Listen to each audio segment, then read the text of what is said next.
"We wish Vanessa were our only child," Dad said at dinner. I smiled and replied, "As you wish, Dad." 6 months later, their world collapsed without me. Until that night, I, Lauren, 34, thought I had seen every bit of my family's favoritism. The laughter and clinking glasses at my parents' 35th anniversary dinner in a crowded Chicago restaurant went silent when my father stood and spoke coldly. "We wish your sister was our only child." His eyes fixed on me as the room fell quiet. Across the table, Vanessa wore a satisfied smile. My uncles, aunts, and cousins sat in uneasy silence. My chest burned, but I didn't cry or shout. I just felt something inside me snap.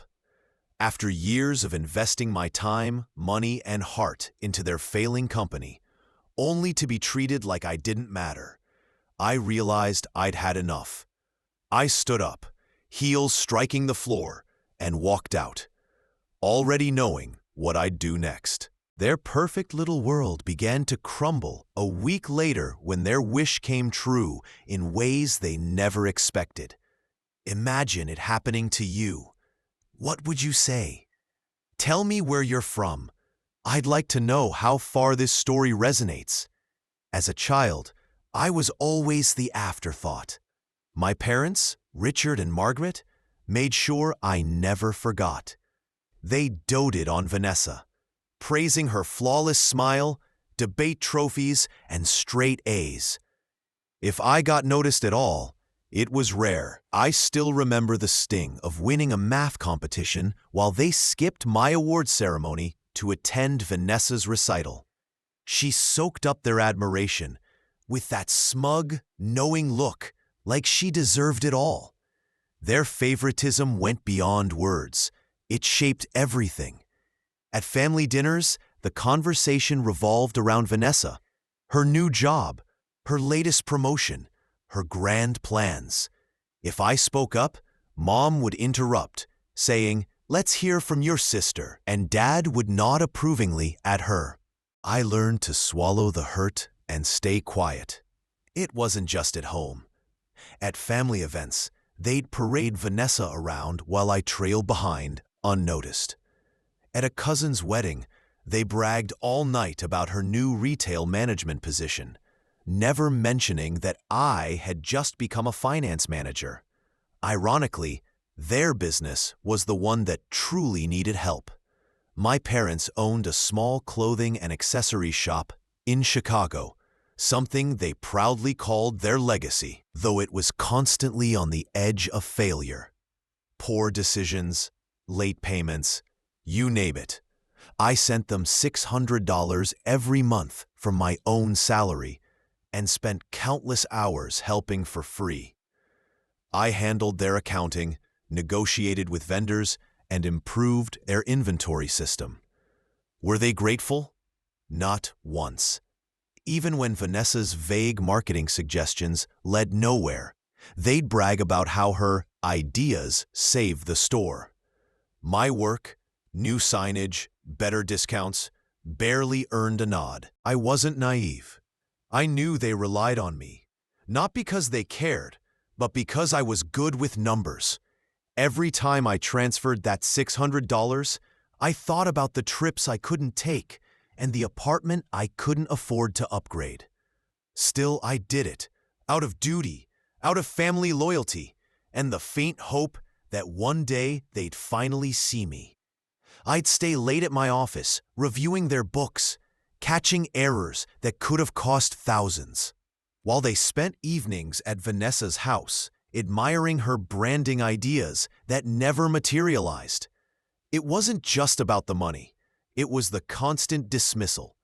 I once spent weeks fixing a tax issue for their store. When I told them it was resolved, Mom simply said, "Oh, good. Vanessa's planning a big sale next month." No thank you. No acknowledgement. Dad grunted and immediately called Vanessa to discuss her vision. I stood there, holding the documents, feeling invisible. I even suggested new accounting software to save time. They ignored it until Vanessa mentioned the same idea a month later. Suddenly, it was brilliant. And Vanessa wasn't innocent. She basked in their praise, throwing me pitying looks like I was some kind of charity case. At a family cookout when I was 21, Mom joked that I was lucky to be the backup child. Everyone laughed, including Dad. That moment has stayed with me ever since. Each laugh, each look, like a knife twisting deeper. Still, I kept helping, adjusting budgets, wiring money, fixing mistakes, because that's what I believed family was for. Looking back, I see it clearly now. They didn't just use my money, they used my skills and my time. I was their safety net, the dependable one they never respected. I chased their approval with every check I wrote and every late-night call I took about their finances. But it never came. Instead, they credited Vanessa for keeping their store afloat. I often wondered why I kept trying. Maybe guilt, maybe duty, maybe a small, foolish hope that they'd change. But that night, at their anniversary dinner, that hope finally died. I decided I would no longer be their afterthought. The restaurant was filled with laughter and conversation, until it wasn't. My relatives were dressed up, celebrating my parents' 35 years together. I sat quietly at the long table as Vanessa, as usual, held the spotlight. A cousin leaned forward, smiling. "I heard you're doing great in retail, Vanessa. Already a regional manager?" someone asked. Vanessa nodded, enjoying the praise with a polished smile. Another relative added, "The decorations in your store are incredible." I shifted in my chair, picking at my noodles, already used to this routine. "You really have a gift," another said. Mom beamed proudly. Dad nodded, his chest puffing up as if Vanessa were their greatest success. "She's always had a head for business," Mom declared. I stayed quiet as everyone around the table complimented her new promotion, clever marketing plans, and impressive leadership. The conversation went on endlessly, not one mention of my own work. For years, I'd been managing finances and keeping businesses afloat, yet once again, I was invisible. Still, I thought maybe, just maybe, I could contribute something that evening.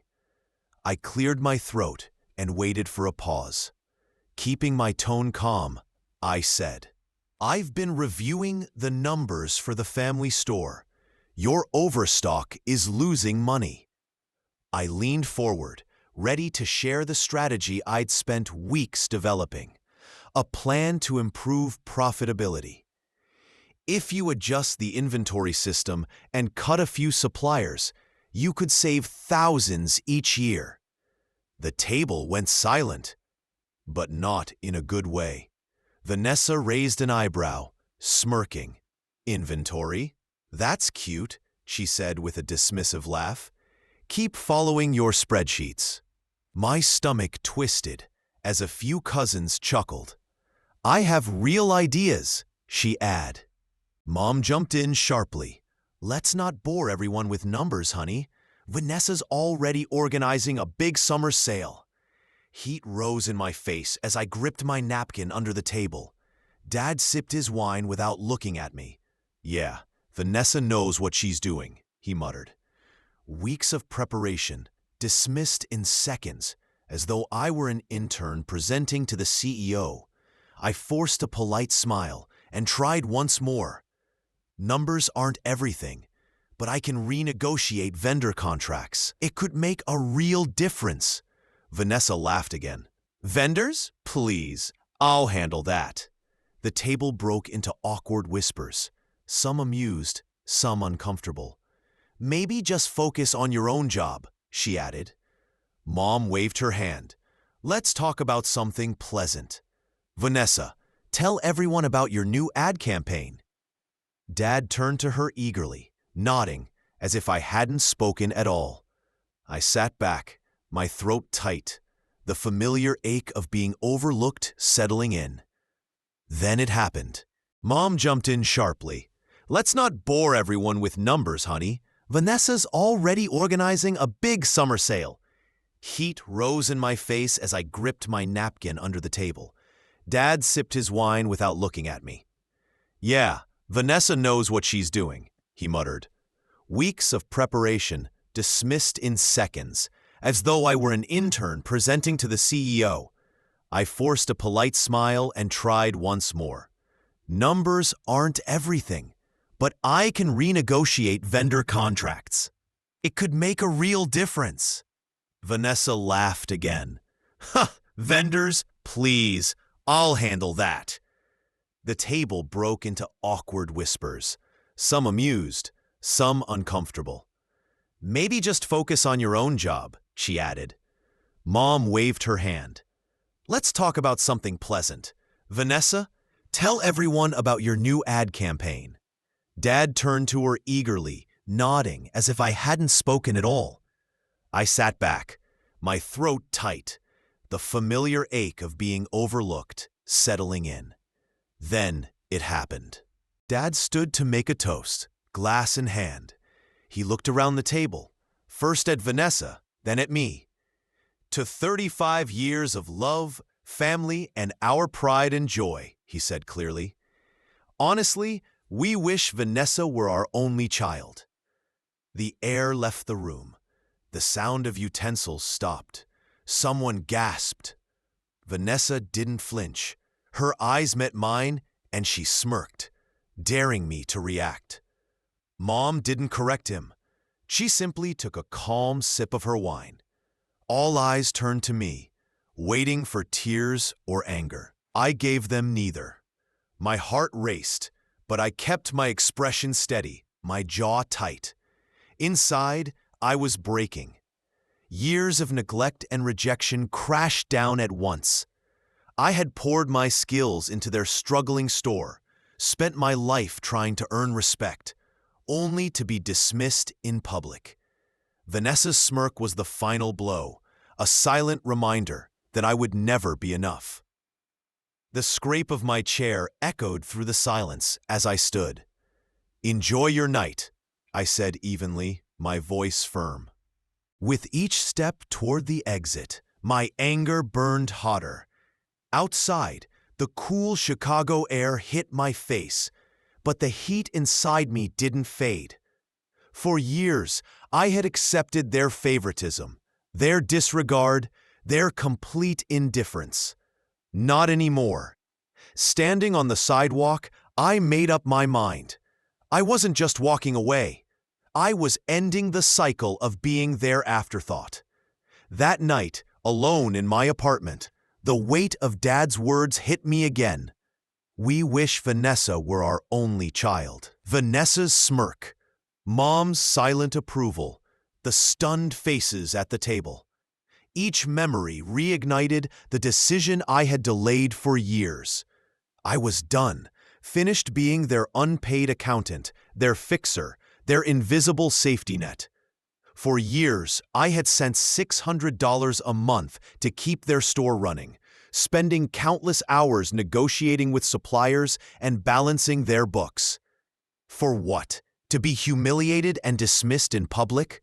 Never again. Anger coursing through me. I steadied my hands and picked up my phone. I opened our family group chat. Just Mom, Dad, Vanessa, and me. I typed, "I'm done helping with the store. No more money, no more advice. Good luck." I pressed send, heart pounding, knowing it would cause chaos.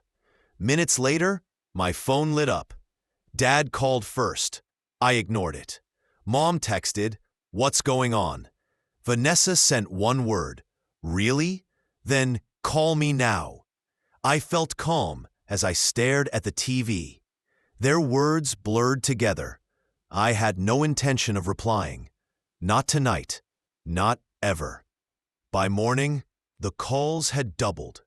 Dad's messages shifted from confusion to anger. In one voicemail, he said, "We need to talk about this," as if I owed him an explanation. Mom's emails filled my inbox, long, rambling pleas about how the store was our family legacy and how I couldn't just walk away. Vanessa called twice, demanding I stop overreacting. I ignored every message. Even through the screen, I could sense their panic, but I didn't feel guilty. For years, they'd relied on my time and resources, showering praise only on Vanessa. Now, they would face the consequences. Without me, the store fell into chaos, exactly as I knew it would. My $600 payments had kept their suppliers patient and their bills current. My financial advice had been their lifeline. Without it, they would sink quickly. I didn't pity them. For the first time, I felt free. I wasn't chasing approval or begging for respect. I was reclaiming my power, and it felt good. But Vanessa wasn't done. 3 days later, I got a notification. She'd made a Facebook post visible to our family and friends. She didn't mention my name, but her meaning was obvious. Some people think they're indispensable. They're just jealous and petty, creating drama to feel relevant. Cousins and mutual friends started tagging me, speculating, messaging to ask if I was okay. Then came another post, this one mocking my past relationships. "Some people can't keep partners because they're too focused on work," she wrote. It was all lies, but the damage was done. My notifications filled with comments and gossip, each one cut deeper, mocking my life and career. I clenched my jaw reading her words. This was Vanessa at her lowest, trying to make me look unstable to distract from the store's collapse. I could have fought back, exposed their begging for help, shared proof of Vanessa's failed, brilliant ideas, but I didn't. Engaging would mean playing her game, and I was finished doing that. I ignored their emails, muted their numbers, and blocked Vanessa completely. Their desperation was no longer my burden. Dad called from new numbers, leaving angry voicemails. "You're tearing the family apart." Mom followed with guilt-filled emails, accusing me of ruining relationships. "Some people can't keep partners because they're too focused on work," she wrote. It was all lies, but the damage was done. My notifications filled with comments and gossip. Each one cut deeper, mocking my life and career. I clenched my jaw reading her words. This was Vanessa at her lowest, trying to make me look unstable to distract from the store's collapse. I could have fought back, exposed their begging for help, shared proof of Vanessa's failed brilliant ideas. But I didn't. Engaging would mean playing her game, and I was finished doing that. I ignored their emails, muted their numbers, and blocked Vanessa completely. Their desperation was no longer my burden. Dad called from new numbers, leaving angry voicemails. "You're tearing the family apart." Mom followed with guilt-filled emails, accusing me of ruining relationships over a misunderstanding. Vanessa texted in all caps, "You can't just walk away like this." I deleted it without hesitation. ... Their words confirmed what I already knew. They never cared about me, only what I could do for them, their store, and their comfort. Each ignored call felt like a small victory. I refused to fall back into their cycle of using and dismissing me. Vanessa kept posting vague messages about ungrateful family members and betrayal. Her words didn't break me. Even when coworkers began to whisper, I stayed focused. I knew my worth. I was good at my job, far better than Vanessa ever was at hers. At my desk, I thought about the store, how it would collapse without me, how they'd scramble to fix what I'd held together for so long. I felt no guilt, only resolve. They had gone too far. Now they would learn what it meant to lose me. I wasn't just walking away.